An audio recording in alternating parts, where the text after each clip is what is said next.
النهاردة بقى نعمل مع بعض الحواوشي كده بطريقة سهلة وبسيطة، وهيطلع معانا تحفة ومقرمش. بصوا رهيب، هو بيتحدث عن نفسه يعني. بجد طعمه حلو قوي. يلا بقى نخش على الطريقة.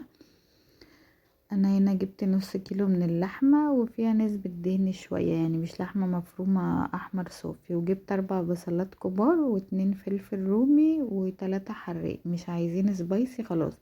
وملح وفلفل وبابريكا وبهارات حواوشي.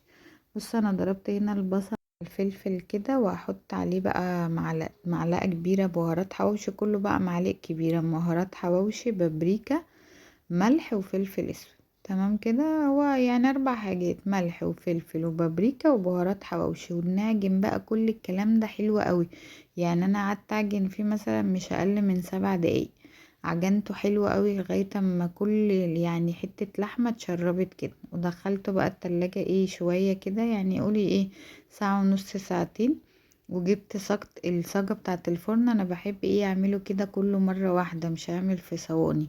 فبجيب الصاجة كده واحط عليها ورقة زبدة وادهنها شوية زيت، واحط بقى طبعا جبنة عيش طازة. لازم عيش الحواوشي يبقى طازة عشان تاخدي كده ايه رغيف محترم وطعمه حلو قوي. وفتحته بالشكل ده، وهنحط بقى الكمية المناسبة اللي شايفة بقى انتي اكتر اقل براحتك.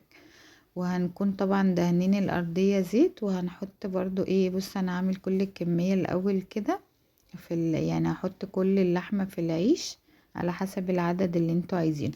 نص كيلو ده بيعمل 10 ترغيف، والرغيف بيبقى مليان يعني. بصوا، بعد ما عملت الرغيفة انا ما عملتش ال10. فاضل الحتة دي هدخلها الفريزر. وخلصت انا كده كل الكمية زي ما قلتلكوا. العيش في اللحمة هحط بقى ايه على الوش كده زيت. هو الحركة دي بتخليه بقى يقرمش وبيبقى طعمه تحفة، ان احنا ندهن من تحت زيت ومن فوق.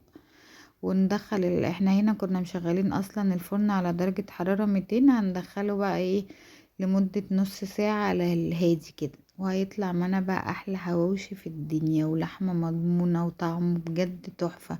احلى 100 مرة باللي بنجيبه من بره. وبصوا يعني بيتحدث عن نفسه. انا عايزاكم تجربوا بنفسكم وتشوفوا.